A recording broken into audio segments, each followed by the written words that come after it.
Hi and good morning. तो जब हम पहली बार ये वर्ड सुनते हैं लिटरेरी थ्योरी, तो फर्स्ट क्वेश्चन यही रहता है कि एग्जैक्टली लिटरेरी थ्योरी है क्या? What is literary theory? तो सोचो कि तुम एक पेंटिंग देख रहे हो, और अगर तुम इस पेंटिंग को अपनी नॉर्मल नेकेड आई से देखते हो तो तुम्हें बस एक पिक्चर लगेगी, राइट? लेकिन अगर आप उस पेंटिंग को मैग्नीफाई ग्लास से या कलर फिल्टर से या मे बी एक्सरे लेंस के साथ देखोगे तो आपको उसके अंदर जो छुपी डिटेल्स है वो भी दिखेगी। इस केस में क्या है, क्या डिटेल्स होगी? ब्रश स्ट्रोक्स, हिडन पैटर्न्स या फिर लेयर्स। तो बस यही काम लिटरेरी थ्योरी करती है। ये हमें लिटरेचर को सिर्फ पढ़ने के लिए नहीं, बल्कि उसके पीछे जो हिडन मीनिंग्स हैं उसको समझने का तरीका सिखाती है। तो थ्योरी को एक चश्मे की तरह देखो, एक लेंस की तरह, गॉगल्स की तरह, जो अलग अलग एंगल से टेक्स्ट को दिखाता है। सो फॉर एग्जांपल, अगर तुम फेमिनिस्ट लेंस लगा रहे हो, फेमिनिस्ट लेंस यूज़ करोगे तो फीमेल कैरेक्टर्स के ऑपरेशन को नोटिस करोगे टेक्स्ट में। वही अगर तुम मार्क्सिस्ट लेंस यूज़ करोगे तो क्लास स्ट्रगल समझ आएगा। और वही अगर तुम साइको एनालिटिक लेंस यूज़ करोगे तो कैरेक्टर्स के सबकॉन्शियस डिज़ायर समझ में आएंगे। तो थ्योरी सिर्फ हमें स्टोरी समराइज़ करना नहीं सिखाती, ये हमको सोचना, एनालाइज करना और आर्ग्यूमेंट बनाने का तरीका भी सिखाती है। तो अब बात आती है कि why do we need literary theory. तो देखो, लिटरेचर पहली नज़र में सिंपल लगती है काफ़ी। ऐसा लगता है कि बस एक फेरी स्टोरी है, फेरी टेल है, एक पोम है जिसको सिर्फ स्किप थ्रू करना है, रीड करना है और समरी ज़्यादा से ज़्यादा याद रखनी है। लेकिन अगर हम थ्योरी या का लेंस यूज़ करें, डिफरेंट लेंस यूज़ करें, तो ये सिंपल स्टोरी भी बहुत रिच और मीनिंगफुल लगने लगती है। तो सबसे पहला काम क्या है एग्जैक्टली लिटरेरी थ्योरी का? पहला है to find hidden meanings, right? तो फॉर एग्ज़ाम्पल, शेक्सपियर का जो प्ले है द टेम्पेस्ट, ये सरफेस पे एक मैजिक और रिवेंज की स्टोरी लगती है, राइट? लेकिन अगर हम इसी स्टोरी को कॉलोनियल लेंस से पढ़ें तो हम देखेंगे कि प्रोस्पेरो जो है कैरेक्टर, ही सिम्बलाइजेस कोलोनाइजर, और जो कैलिबन है इसमें, ही सिम्बलाइजेस अ कोलोनाइज्ड सब्जेक्ट। मतलब स्टोरी में पावर और एक्सप्लॉयटेशन का हिडन लेयर है, और ये हिडन लेयर हमें नहीं समझ आता अनलेस अनलेस हम ये कॉलोनियल लेंस यूज़ करते हैं। तो एक ये why do we need literary theories का पहला आंसर है to find hidden meanings underneath the surface of text. Second, theory हमको सोसाइटी और टेक्स्ट के बीच कनेक्शन समझाना सिखाती है, to understand the writer's context and the connection between society and the text. So gender, class, caste, race, nation और language, ये सब हम इंटरप्रेट कर सकते हैं। उस टाइम पर क्या जेंडर रोल्स हैं, क्या क्लास स्ट्रगल्स हैं, क्या कास्ट स्ट्रगल्स हैं, रेस स्ट्रगल्स, लैंग्वेज, ये सब हम थ्योरीज़ के थ्रू इंटरप्रेट कर सकते हैं। सो फॉर एग्जांपल, तुम दलित लिटरेचर पढ़ रहे हो तो हम subaltern theory, subaltern let's use करेंगे तो हम समझ पाएंगे कि ऑथर अपने कम्युनिटी की स्ट्रगल्स कैसे डिपिक्ट करता है, उस टाइम पे क्या स्ट्रगल्स थे और ऑथर उन्हें कैसे डिपिक्ट कर रहा है। Next, literary theory made us question what we read. Literary theory हमें हेल्प करती है क्रिटिकल थिंकिंग डेवलप करने के लिए। तो सिर्फ क्या हुआ समझने की बजाय हम ये भी पूछते हैं कि क्यों हुआ, कैसे हुआ और उसके क्या इम्प्लीकेशंस है, क्या मीनिंग निकल रहा है, क्या सिग्निफाई करता है वो। तो इसको एक स्टोरी के थ्रू समझो। सोचो, a girl wants to become a scientist, but her father tells her she should focus on getting married instead. लड़की साइंटिस्ट बनना चाहती है, बट उसके पापा कहते हैं कि उसको अपनी शादी में ही ध्यान देना चाहिए, उसका वही फोकस होना चाहिए। तो अगर हम सिंपल रीडिंग करेंगे इस सेंटेंस का, तो सिंपल रीडिंग हमें क्या बताती है कि गर्ल का ड्रीम है साइंस में करियर बनाना, लेकिन फादर उसे फोर्स करते हैं ट्रेडिशनल रोल चूज़ करने के लिए। तो ये बस सरफेस लेवल इवेंट्स है, राइट, स्टोरी का क्या हुआ पार्ट। पर वैसी अगर हम इस पर फेमिनिस्ट लेंस लगाएंगे तो हम ये देखेंगे ये क्यों हो रहा है। क्योंकि सोसाइटी पेट्रियार्कल है, वुमन को डोमेस्टिक रोल में लिमिट करता है, फादर का रिएक्शन भी सोशल नॉर्म से इन्फ्लुएंस्ड है, पर्सनल ओपिनियन नहीं है वो उनकी। तो यानी ये रीज़न है सोशल स्ट्रक्चर और जेंडर एक्सपेक्टेशंस का। तक क्यों हुआ पार्ट जो हमें लेंस के थ्रू पता चल रहा है। नेक्स्ट हमें पता चलता है लेंस के थ्रू कि ये कैसे हुआ। तो स्टोरीज़ के एक्शंस और डायलॉग्स एनालाइज करते हैं हम लोग। तो जैसे कि फादर का अथॉरिटी और स्ट्रिक्ट जो टोन है बुक में, टेक्स्ट में, वो हमको पावर इम्बैलेंस दिखाता है। वैसे ही टेक्स्ट में गर्ल का हेजिटेशन है और गिल्ट है, ये हमें दिखाता है, इसका इंटरनलाइज जेंडर नॉर्म्स को शो करता है ये। तो क्या हुआ के बाद हम काफ़ी आगे बढ़ गए कि ये क्यों हुआ सोशल स्ट्रक्चर और जेंडर एक्सपेक्टेशंस के कारण, कैसे हुआ, ये इवेंट अपने आप नहीं हुआ, सिचुएशन और कैरेक्टर्स के जो माइंडसेट्स के इंटरेक्शन है उसके थ्रू हुआ। नेक्स्ट इसका क्या इम्प्लीकेशन है, क्या बताना चाह रहा है। तो सरफेस मीनिंग तो लगेगा कि गर्ल का ड्रीम जो है पढ़ने पढ़ने लिखने का ड्रीम है वो डिले हो रहा है। और डीपर फेमिनिस्ट व्यू क्या बताएगा कि सोसाइटी का पेट्रियार्कल कंट्रोल, वुमन के चॉइसेस रिस्ट्रिक्ट होते हैं। और लिटरेचर हमें ये दिखा रहा है कि जेंडर इनइक्वालिटी एवरीडे लाइफ में कैसे वर्क करती है। तो इम्प्लीकेशन क्या है, टेक्स्ट के पीछे का मैसेज है सोशल कमेंटरी। अगर सिर्फ सरफेस लेवल मीनिंग पढ़ते तो हमें ये सब कुछ समझ नहीं आता। हम बस पढ़ते, हमें बस ये पता चलता है एक लड़की है और वो पढ़ना चाहती है, उसके पापा मना कर रहे हैं, शादी करना चाहते हैं, बस यहीं पे ख़त्म हो जाती है। बट क्योंकि हमने ये इस एक लेंस से देखा, इस केस में हमने फेमिनिस्ट लेंस से देखा, तो हमें पता चल रहा है कि उसके हिडन मीनिंग्स क्या है, क्या सिग्निफाई कर रहा है और कैसे चीज़ें हो रही हैं। तो अब हम एक और एग्जांपल देखते हैं लिटरेरी थ्योरी का। सो स्टोरी है a boy gives a rose to a girl. अब इसके इंटरप्रिटेशंस क्या क्या होंगे। एक सिंपल सरफेस लेवल इंटरप्रिटेशन, एक रोमांटिक व्यू उसका क्या होगा, he loves her, simple love story है ना। और यही अगर हम फेमिनिस्ट लेंस से देखेंगे तो हम देखेंगे कि she is expected to accept because society pressures women to be polite. यहाँ टेक्स्ट के पीछे जेंडर नॉर्म्स का रोल दिखता है, राइट। यही अगर हम मार्क्सिस्ट लेंस लगाएंगे, मार्क्सिस्ट थ्योरी यूज़ करेंगे, तो हम देखेंगे कि the boy belongs to a richer class. तो गिफ्ट देना भी एक पावर डायनामिक्स हो सकता है, पावर डायनामिक्स दिखाता है ना। मार्क्सिस्ट थ्योरी यही करती है ना, डिवाइड कर देती है between poor and rich, exploiters and exploited. और वहीं अगर हम साइको एनालिटिक लेंस लगाएंगे तो हम देखेंगे कि the boy seeks mother like comfort. उसने लड़की को रोज़ तो दिया, और क्यों दिया, मे बी बिकॉज वो मदर लाइक कंफर्ट ढूंढ रहा है। उसके अनकॉन्शियस डिज़ायर और चाइल्डहुड एक्सपीरियंसेस का इफ़ेक्ट है जो उसके एक्शन को डिटरमाइन कर रहा है।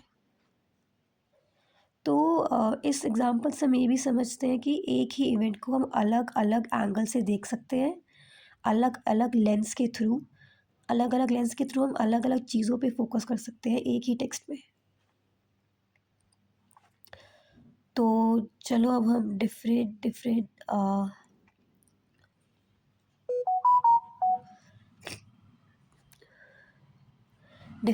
ब्रांचेस देखते हैं लिटरेरी थ्योरी की। बेसिकली जो डिफरेंट लेंस की हम बात कर रहे हैं उनको एक एक करके देखते हैं। सारे मेंशन नहीं है इसमें, बट काफ़ी जो इम्पोर्टेंट है वो मेंशन है। तो फर्स्ट है हमारे पास फॉर्मलिज्म। तो फॉर्मलिज्म का फोकस क्या है, form, structure, language and patterns. तो ये थ्योरी कहती है कि टेक्स्ट को समझने के लिए बस टेक्स्ट ही काफ़ी है। ऑथर की लाइफ, सोसाइटी या हिस्ट्री, ये सब सेकेंडरी चीज़ें हैं, ये सब बाद में आती है, बस लैंग्वेज और स्ट्रक्चर देखो। तो इसमें टेक्स्ट को इक्वेट किया गया है मशीन से और मीनिंग क्रिएट होता है स्ट्रक्चर के थ्रू। जैसे कार का इंजन समझने के लिए हमको कार बनाने के इमोशंस नहीं देखने पड़ते ना, बस इंजन का मैकेनिज्म देखना होता है। वैसे ही इस थ्योरी के अकॉर्डिंग भी एक टेक्स्ट को समझने के लिए आपको बस टेक्स्ट पे फोकस करना है, बाहरी चीज़ों पे, ऑथर पे, सोसाइटी पे नहीं करना है। For example, if a poem repeats the word dark again and again, तो फॉर्मुलिस्ट पूछेगा कि ये वाई दिस रिपीटिशन, ये रिपीटिशन इटसेल्फ मीनिंग क्रिएट करता है। पोम का मूड डार्क और ऑप्रेसिव बढ़ रहा है क्योंकि इस पे बार बार इस वर्ड का यूज़ हो रहा है। मतलब फोकस हम टेक्स्ट पे ही कर रहे हैं, हम टेक्स्ट के बाहर नहीं जा रहे कि मे बी ऑथर क्या डिप्रेस था जो उसने बार बार डार्क का यूज़ किया, क्या उसकी लाइफ डिप्रेसिंग थी जिस पीरियड में उसने ये लिखा। हम सिर्फ टेक्स्ट पे फोकस कर रहे हैं और उसी से मीनिंग क्रिएट कर रहे हैं, डिटरमिन कर रहे हैं। वैसे ही सेकंड हमारे पास है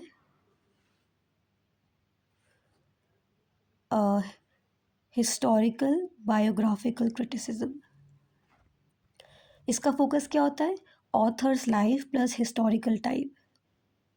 ये थ्योरी कहती है कि टेक्स्ट कब और किसने लिखा और उसकी लाइफ पे क्या चल रहा था, ये सब की सब बीडी को इन्फ्लुएंस करता है। इसके की आइडियाज़ क्या है? Writers personal experiences appear in their work and literature is a product of its time. तो फॉर एग्जांपल चार्ल्स डिकेंस की जो बहुत फेमस नॉवल है ओलिवर ट्विस्ट, ये इंडस्ट्रियल रेवोल्यूशन के टाइम पे जो फैमिन था, पॉवर्टी था, चाइल्ड लेबर कॉमन था, ये बैकग्राउंड जो है ये नॉवल में डायरेक्टली दिखता है। तो विदाउट नोइंग हिस्ट्री तुम इस नॉवल की जो डेप्थ है वो मिस कर दोगे। वहीं अगर हम मार्क्सिस्ट क्रिटिसिज्म देखते हैं तो उसका फोकस है क्लास स्ट्रगल, मनी और पावर। तो ये थ्योरी सोसाइटी को rich versus poor and powerful versus powerless के लेंस से देखती है। तो की आइडियाज़ क्या है इस पे? Literature shows economic inequalities and every story has a hidden class conflict. Class conflict hidden होता है हर स्टोरी में। फॉर एग्ज़ाम्पल, हम सिंड्रेला के थ्रू समझते हैं इसको। सिंड्रेला में सिंड्रेला जो है वो सिम्बलाइज़ करती है वर्किंग क्लास को, और जो उसकी स्टेप मदर है और स्टेप सिस्टर्स हैं वो किससे सिम्बलाइज़ करती है? रूलिंग क्लास को। तो मार्क्सिस्ट व्यू क्या कहता है कि स्टोरी सिर्फ फैंटेसी नहीं होती, ये एक्सप्लॉयटेशन का नैरेटिव है। सिंड्रेला का जो अनपेड लेबर है, जो उसे काम कराया जाता है दिन भर, उसको कॉम्पनसेट भी नहीं किया जाता, और जो उसका ऑपरेशन हो रहा है, ये सब क्लास स्ट्रगल के सिम्बल्स हैं, राइट। अब हम आते हैं फेमिनिस्ट क्रिटिसिज्म पे, जिसका फोकस है gender roles, patriarchy and representation of women. तो ये थ्योरी ये देखती है कि टेक्स्ट में वुमेन को, लेडीज़ को, औरतों को कैसे डिपिक्ट करा जा रहा है, as powerful, as weak, silent या फिर ऑप्रेस्ड। की आइडियाज़ का क्या है इसके? सोसाइटी पेट्रियार्कल है, लिटरेचर रिपीट्स करती है जेंडर बायसेस, जो भी स्टीरियोटाइप्स है against gender, basically women, literature को रिपीट कर रही है। ये शो कर, और ये भी शो करता है कि women's voices are often silenced. तो फॉर एग्जांपल, एक ऐसी नॉवल है जहाँ पे हस्बैंड ही टेक्स एवरी डिसीजन, ठीक है। तो फेमिनिस्ट थ्योरी क्या बोलेगी कि ये नॉर्मल लगता है क्योंकि सोसाइटी ने वुमेन को पैसिव ही दिखाया है। तो टेक्स्ट ये स्टीरियोटाइप री इन्फोर्स कर रहा है। अगर हम फेमिनिस्ट लेंस लगाएंगे तो हम ये बात रख पाएंगे, ये आर्ग्यूमेंट रख पाएंगे with examples from the text. अब हम आते हैं साइको एनालिटिक क्रिटिसिज्म पे। तो साइको एनालिटिक क्रिटिसिज्म का फोकस है माइंड, ड्रीम्स, डिज़ायर्स और चाइल्डहुड। ये सब फ्रॉइड के आइडियाज़ पे, सिगमंड फ्रॉइड जो साइको एनालिटिक थिंकर थे उनके आइडियाज़ पर बेस्ड है। अनकॉन्शियस माइंड, फियर्स और रिप्रेस्ड डिज़ायर्स। अगर हम कभी देखेंगे अलग से साइकोएनालिटिक क्रिटिसिज्म को तो ये चीज़ें और क्लियर होगी। की आइडियाज़ क्या होते हैं साइकोएनालिटिक क्रिटिसिज्म के, कि characters behave based on deep psychological forces. कि कोई जो कैरेक्टर कुछ भी कर रहा है मोस्ट ऑफ द टाइम वो इंटेंशनल नहीं कर रहा है, बल्कि his unconscious mind is at play, which is making him do certain actions, making him behave in a certain way. Second idea क्या है, जो ड्रीम्स है, फ्रॉइडियन स्लिप्स होती है, जो हमारे मुंह से कभी कभी चीज़ें निकल जाती है जो हम नहीं बोलना चाहते हैं, स्लिप हो जाती है। सिम्बल्स है, ये सब रिवील करते हैं हिडन ट्रुथ। अब इसका एग्जांपल बहुत फेमस है, Hamlet by Shakespeare. Hamlet can not kill Claudius, he wants to kill his uncle, he wants to avenge his father, but he could not. तो फ्रॉइड क्या बोलेगा, इस थ्योरी को लगाकर हम क्या समझेंगे, इस लेंस से हम क्या समझेंगे कि हैमलेट के अंदर कोई अनकॉन्शियस गिल्ट है या डिज़ायर है और ये कॉन्फ्लिक्ट में है, और यही जो उसकी माइंड में चल रहा है ना, यही उसके एक्शंस डिटरमाइन कर रहा है, यही एक तरीके से उसको रोक रहा है क्लॉडियस को मारने से। यानी उसका माइंड ही रियल बैटल फील्ड है यहाँ पे। लास्ट हम देखते हैं यहाँ पे पोस्ट स्ट्रक्चरलिज्म या डीकंस्ट्रक्शन। इसका फोकस क्या है कि नो फिक्स्ड मीनिंग। तो यानी ये थ्योरी ये कहती है कि टेक्स्ट का मीनिंग कभी भी स्टेबल नहीं होता, हर सेंटेंस के मल्टीपल इंटरप्रिटेशंस पॉसिबल है। तो आइडियाज़ क्या हुए, language is slippery, text contradicts itself और नो मीनिंग इज फाइनल। इसको एग्जाम्पल से समझो। एक लाइन है कि he was a kind king. इससे क्या समझ आ रहा है, सिंपल सेंटेंस है, एक काइंड राजा है, एक दयालु राजा है। देखने में सिंपल सा लगता है ये सेंटेंस, बट अगर हम इसको डीकंस्ट्रक्ट करेंगे, पोस्ट स्ट्रक्चरलिज्म के लेंस से देखेंगे, तो हम ये पूछेंगे कि काइंड है किसके कंपैरिजन में, he is kind but compare to whom. हो सकता है कि वो भी बहुत क्रूअल हो, बट जो उसके सामने है वो उससे ज़्यादा क्रूअल है, तो उसके कंपैरिजन में he is a kind king. और काइंड किस सिचुएशन में है, मे बी एक सिचुएशन में काइंड है, अपनी फैमिली के लिए काइंड है, बाहर वालों के लिए काइंड नहीं है। और what is not being said, ऐसा क्या है जो पूरी बात इसमें कही नहीं गई है। तो यानी जब हम जितना डीपर जाते हैं तो मीनिंग टूटने लगता है, किसी भी सेंटेंस का एक ही मीनिंग नहीं निकलेगा, कोई भी मीनिंग किसी कॉन्टेक्स्ट में ही होगा। इसलिए जो डीकंस्ट्रक्शन है ये सर्टेन इसके थ्रू जो ये सर्टेन सिंगल मीनिंग है, इसका कॉन्सेप्ट है, ये कोलैप्स हो जाता है। कोई सिंगल मीनिंग नहीं है, लैंग्वेज स्लिपरी है, टेक्स्ट अपने आप को ही कॉन्ट्राडिक्ट करता है और कोई मीनिंग फाइनल नहीं है।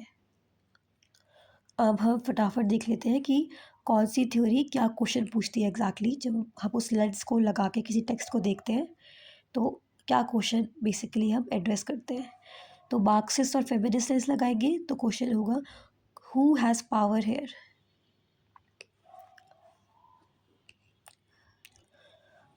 साइको एनालिसिस लेंस लगा के what hidden desire is operating. Structuralism से क्या सिंबल रिपीट हो रहे हैं। डीकंस्ट्रक्शन से क्या चीज़ है जो नहीं कि कहीं जा रही है। क्या और मीनिंग्स हो सकते हैं एक पर्टिकुलर सेंटेंस के, एक पर्टिकुलर फ्रेज के। और पोस्ट कॉलोनियल एंड सबाल्टर्न से कौन इंक्लूडेड है और कौन एक्सक्लूडेड है एक टेक्स्ट में। अब literary theory makes you a better person.